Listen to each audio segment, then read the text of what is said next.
Okay, so today we're going to talk about Unit 1C, and it's just representing the general quadratic in the factorized form. I think we saw this on the intro when you're just fooling around on decimals and stuff. So it's very basic. The idea is, once again, you've mastered factor madness. You know how to factor a quadratic. So I give you the parabola y equals x squared plus 6x minus 16.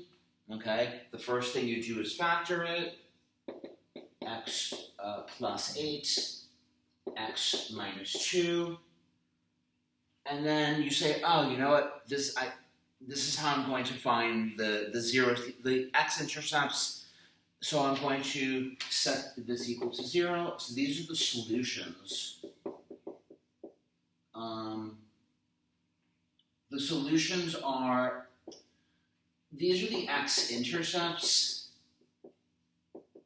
but they're also known as the zeros, they're known as the roots. Look that up on the internet. Like, you'll see like little discussions. I'm just going to tell you all the words. The roots, the zeros, okay? And so we solve these two, and we got x equals negative 8, and we got x equals 2, and we know that these are the zeros, or the x-intercepts, for our parabola. So let's sketch this. Let's make a quick sketch right here. Here's my y-axis, here's my x-axis. Once again, it's a sketch. So, right, here's negative 8, here's positive 2. I know it's 16, or here's it looks something like this. There's a minimum down here, it's coming up. Nice. This is negative 8, this is positive 2. Fun fact. Exclamation point. The axis of symmetry is the average of the roots. The axis of symmetry is the average of the x-intercepts. Right? Exclamation point. So I can say here that negative 8 plus 2 divided by 2, which is negative 6 over 2. So we say that x equals negative 3. This is a solution. I mean, this is an equation. I was looking at this, I'm like, wait a minute. I'm telling you, I'm writing x equals 8, x equals 2, and then I'm writing x equals negative 3. Let's make this clear. These are zeros. These are solutions. These are solutions to this equation. This is an equation. This is an actual line, right? So x equals 3 is the axis of symmetry. Yeah, I realized I wasn't. Yeah, let's write that in. X, let's negative 3. Yeah. X equals negative 3 is the axis of symmetry. Good. So let's do a problem. Let's jump right into the problem. So how about the first one? I'd like you to write, question 1, I want you to write y equals 3x squared minus 6x minus 45 in factorized form. In factorized form. So what's the first thing you're going to do is, try to do is, because factor madness, it's just x squared, right? So I'm like, can I pull a factor out of 3 here? We go, you know what? I can pull a 3 out of here, right? I can factor out a 3 from the negative 6, leaving me with negative 2. And I can pull out a 3 from 45, leaving me with 15. Sorry. So what's the, so factor out the 3.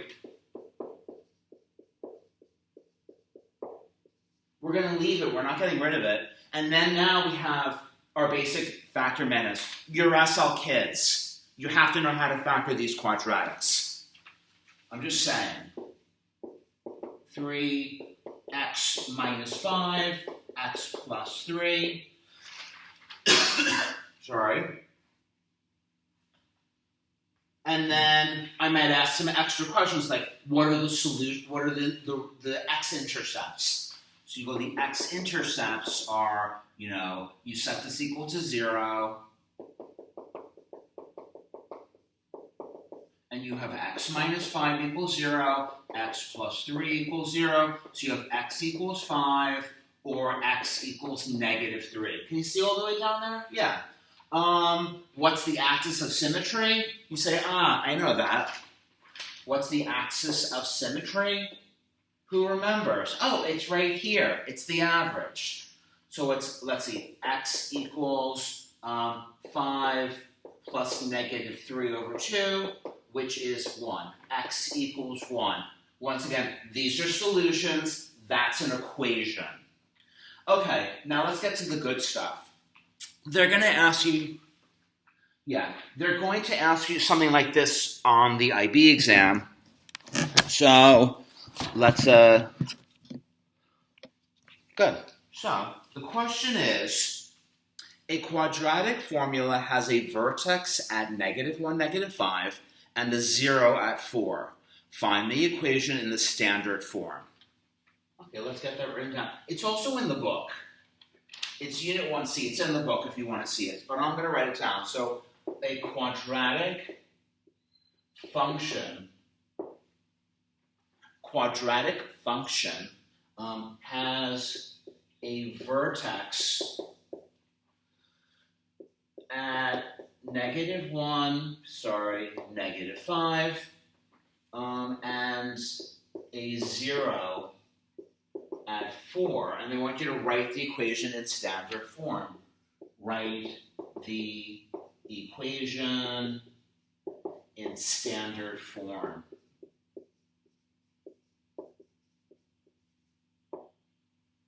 And standard form, is y equals ax squared plus bx plus c. Okay, no big deal. So let's do two methods. So you might say, we're going to do two different ways. The book does it one way. I'm going to do both ways. So you might say, Mr. Adler, from yesterday's lesson, we can make, if we have the vertex, then I can kind of put an equation together, and you'd be right. Say, fine. Y equals a times x plus 1 squared minus 5. Remembering from yesterday's lesson that, remember, we can write the equation to represent the vertex as x. Remember, if it was -1 becomes +1, and -5 stays -5, that's fine. And now you say, Mr. Adler, I have 3 unknowns. Well, if I have 3 unknowns, I better be able to put 2 things in there. And you say, you know what? That's 0 at 4, that's my other point. I have to use something else. I cannot put -1, -5 in here to find A. But you say, you know what? If that's 0, that means the point is 4, 0. So let's stick 4, 0 in there. Let's see. We have 0 equals A times 4 plus 1 squared minus 5. Okay. And then your goal now is to solve for A. So we know that 5 is equal to 25A. A equals 1/5. Final answer, y, well, not the final answer. So the equation in standard form is 1/5 x plus 1 squared minus 5. Now, the book asks you, once again, we need it in standard form, so we're going to have to expand this out. No big deal. It's just numbers. And you're in SL, so you're not afraid of fractions. So we have 1/5 x squared plus 2x plus 1 minus 5. I have 1/5 x squared. I'm going to distribute the 1/5 through. 2/5 x plus 1/5 minus, I'm going to kill 2 birds with 1 stone here. I know I'm going to have to be adding and subtracting fractions. I'm going to turn that -5 into -25/5. Final answer, y equals 1/5 x squared plus 2/5 x minus 24/5. That's one way to do this. Once again, IB kind of like messes with your head a little bit, but you need to stay firm and confident and say, you know what? This is math. I can do this. This is just, it's tedious. It's not difficult. You have to spend your time going through IB, reminding yourself, this is just tedious and it's a lot of work, but it's not difficult. Cool. Let's do the second method. Let's do the second method. The second way, so let's use information from today's lesson. Right? So, let's see, method 2.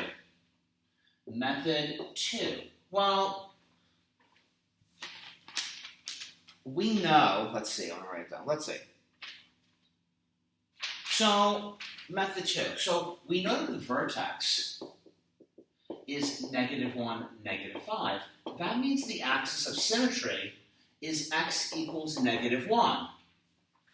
Right? Now, today we're talking about roots and zeros, right? Now, if I tell you that root 1 is 4, and I know 4 is 5 away from -1, you know, I could do, like, here's -1, here's 4. That means if this is 5 away, that means the other root is 5 away also, -6. That's the idea. This is the axis of symmetry, and so 4 and -6 are equidistant from the axis of symmetry. Or you could have said, you know what, -1 is equal to 4 plus a second root over 2. R2 equals -6. Okay, cool. Now we can put an equation together. Y equals A times x minus 4, right? Because same thing. When the axis, when it's positive, it becomes x minus 4 times x plus 6. Same idea. Well, I use the 4 and the 6. What am I going to substitute in here? Let me use my -1. Let me do it in green. -1, -5. So I'm going to substitute that in here to find my A. Once again, when you set up an equation and you have 3 variables, it's generally find that point. Okay, -5 equals A times -1 minus 4 times -1 plus 6. And so we have -5 equals A times -5 times 5. And then same thing. So it's A equals, let's see, 1/5. Because we know it's from over there. We did it over there. Same thing. But the structure's a little different. The idea, we now have Y equals 1/5, X minus 4, X minus 6. We have Y equals 1/5. We know how to multiply 2. I made a mistake. We have x squared plus 2x minus 24. Multiply that 1/5 through, and we end up with that. Can you see that over there? There you go. Yeah, same equation. So that's the idea. So in these problems, you're going to either give it. So let's go through the. Let me just go through the. Let's see. So question number 1, it's simply like the null, which is like you're going to be given a factor quadratic, and they're asked for the roots. Set that equal to 0. Set each part equal to 0. Question number 2 is factor madness. Question number 3, they give you 2 roots and a point. You have to find the A so you can write the quadratic. And question 4 and 5 are challenging. I'm going to put another video showing you how to factor quadratics where the lead coefficient is greater than 1. Good. Have a great vacation.